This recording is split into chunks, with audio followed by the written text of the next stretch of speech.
প্রিয় ছাত্রছাত্রী, দশম শ্রেণীর ভৌতবিজ্ঞান ক্লাসে আমরা গত তিনটি ক্লাসে তিনটি অ্যাসিড সম্পর্কে জেনেছিলাম: অ্যামোনিয়া, হাইড্রোজেন সালফাইড আর নাইট্রোজেন গ্যাস। তাদের পরীক্ষাগারে কি করে তাদেরকে তৈরি করা হয়, তৈরি করবার জন্য কি কি প্রয়োজনীয় রাসায়নিক দ্রব্য প্রয়োজন, বিক্রিয়ার শর্ত কি, তার রাসায়নিক সমীকরণ কি করে সংগ্রহ করা হয়, কি করে শুষ্ককরণ বা বিশুদ্ধ করা হয়, এগুলো সম্পর্কে জেনেছি। এদের ভৌত রাসায়নিক ধর্ম সম্পর্কে জেনেছি, গুরুত্বপূর্ণ কতগুলি রাসায়নিক বিক্রিয়া শিখেছি আর তাদের ব্যবহার পড়েছি। আজকে আমরা অজৈব রসায়নের শেষ পর্বে দুটি অ্যাসিডের প্রস্তুতি সম্পর্কে জানব: নাইট্রিক অ্যাসিডের শিল্প উৎপাদন পদ্ধতি ও সালফিউরিক অ্যাসিডের শিল্প উৎপাদন পদ্ধতি। তো নাইট্রিক অ্যাসিডের শিল্প উৎপাদন পদ্ধতিকে বা অসওয়াল্ড পদ্ধতি বলে। কি অসওয়াল্ড পদ্ধতিতে HNO3 প্রস্তুতি এর বিভিন্ন ধাপ সমীকরণ সহ আমাকে শিখতে হবে। তাহলে প্রথম শর্ত হচ্ছে 5 থেকে 7 ATM চাপে, 5 থেকে 7 ATM চাপে 700 থেকে 800 ডিগ্রি সেলসিয়াস উষ্ণতায় শুষ্ক ও বিশুদ্ধ অ্যামোনিয়ার সঙ্গে ধূলিকণা মুক্ত বায়ুর মিশ্রণকে যদি আমরা প্লেটিনাম তারজালির উপর দিয়ে চালনা করি, কত হচ্ছে 5 থেকে 7 ATM চাপ, উষ্ণতা হচ্ছে 700 থেকে 800 ডিগ্রি সেলসিয়াস। তাহলে কি হয়, এখান থেকে নাইট্রিক অক্সাইড NO+ জল উৎপন্ন হয়। বিক্রিয়ার সমীকরণ ব্যালেন্স করে দেব। 3 4 12 3 4 12 6। এবার দ্বিতীয় ধাপে কি হয়, উৎপন্ন NO পুনরায় বায়ুর অক্সিজেনের সাহায্যে জারিত হয়ে নাইট্রোজেন ডাইঅক্সাইড উৎপন্ন করে, NO2 উৎপন্ন করে। উৎপন্ন NO2-তে প্রয়োজন মতো জল মেশালেই, জলে যদি শোষিত করা হয় NO2-কে, জলে শোষিত করলেই আমরা জলে শোষিত করলে HNO3 প্লাস NO পাই। উৎপন্ন NO-কে পুনরায় আর প্রথম ধাপ করার দরকার নেই, দ্বিতীয় ধাপে সরাসরি করলে আবার আমরা সেখান থেকে নাইট্রিক অ্যাসিড উৎপাদন করতে পারি।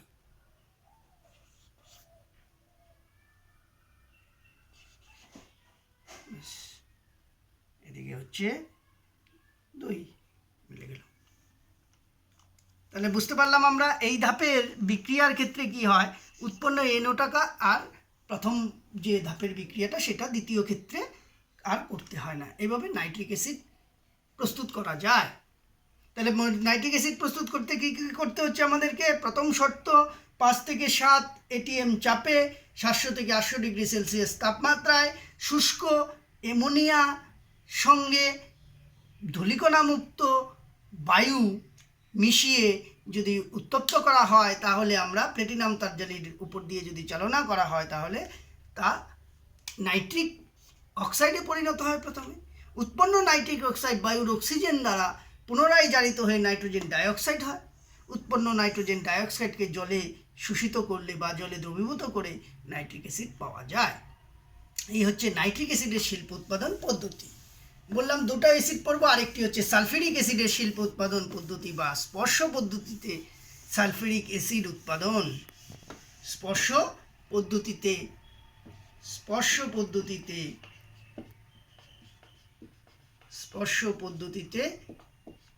H2SO4 প্রস্তুতি। H2SO4 প্রস্তুতি স্পর্শ পদ্ধতিতে দেখব। এবার স্পর্শ পদ্ধতিতে সালফিউরিক অ্যাসিড প্রস্তুতির ক্ষেত্রে কি হয়, কালিটা একটু ভরে নিচ্ছি।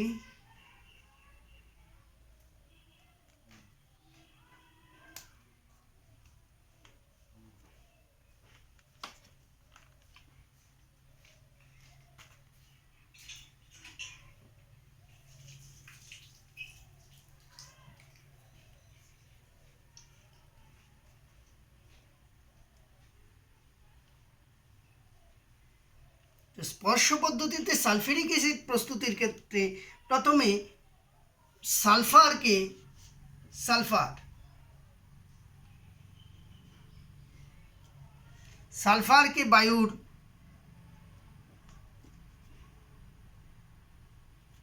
সালফারকে বায়ুর অক্সিজেনের সাহায্যে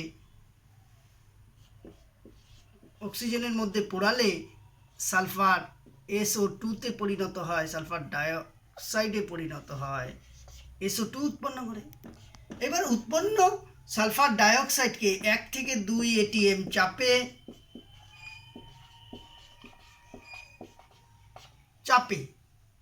450 ডিগ্রি সেলসিয়াস তাপমাত্রায়, পেনটা ডিস্টার্ব হচ্ছে, 450 ডিগ্রি সেলসিয়াস তাপমাত্রায় যদি আমরা উত্তপ্ত করি, 1 থেকে 2 ATM চাপে 450 ডিগ্রি সেলসিয়াস তাপমাত্রায়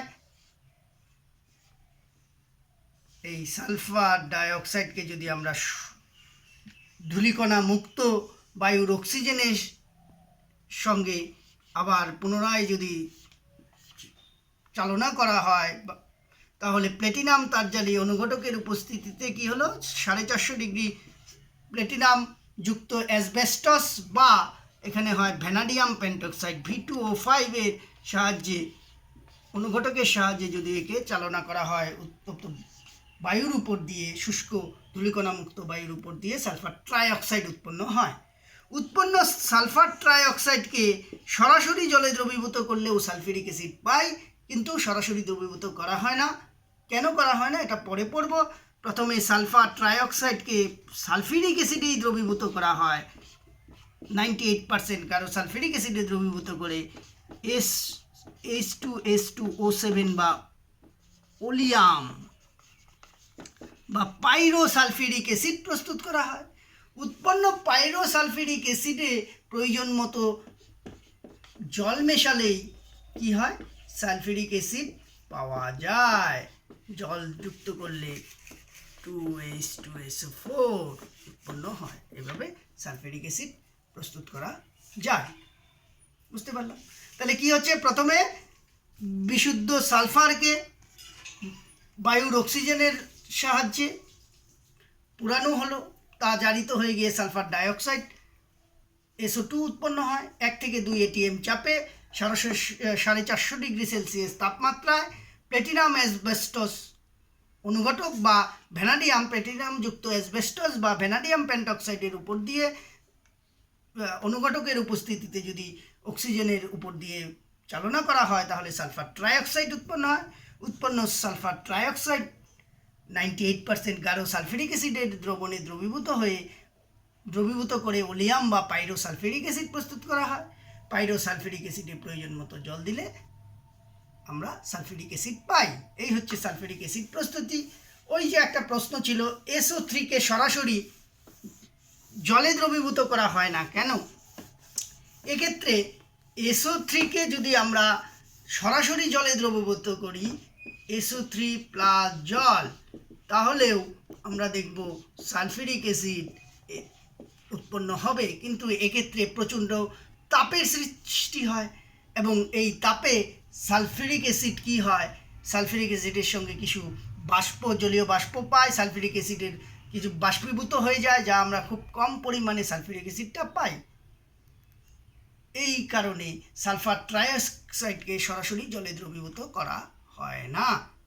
বুঝতে পারলাম? এই হচ্ছে আজকে আমাদের এই আলোচনা অজৈব রসায়নের শেষ অধ্যায়ে। তাহলে তোমরা বুঝতে পারছো অজৈব রসায়নে আমরা কি কি পড়লাম। আবারও বলে দিচ্ছি, অ্যামোনিয়া,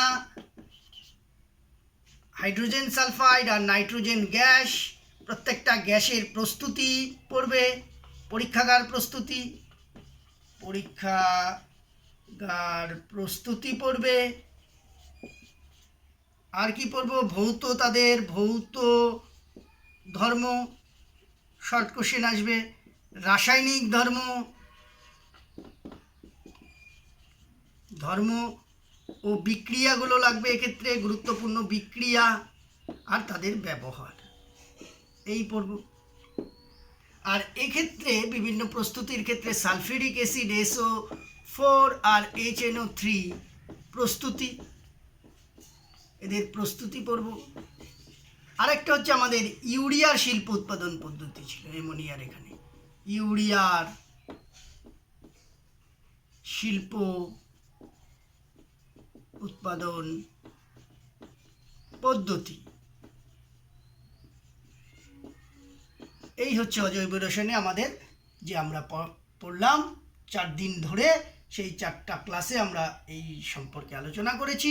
এগুলো তোমরা ভালো করে দেখে রাখবে, বই থেকে পড়বে, লিখে লিখে বিক্রিয়াগুলো প্র্যাকটিস করবে, তাহলে অজৈব রসায়নের যে 8 নাম্বার মাধ্যমিকে থাকবে সেটা আমরা সহজেই করতে পারবো। ঠিক আছে।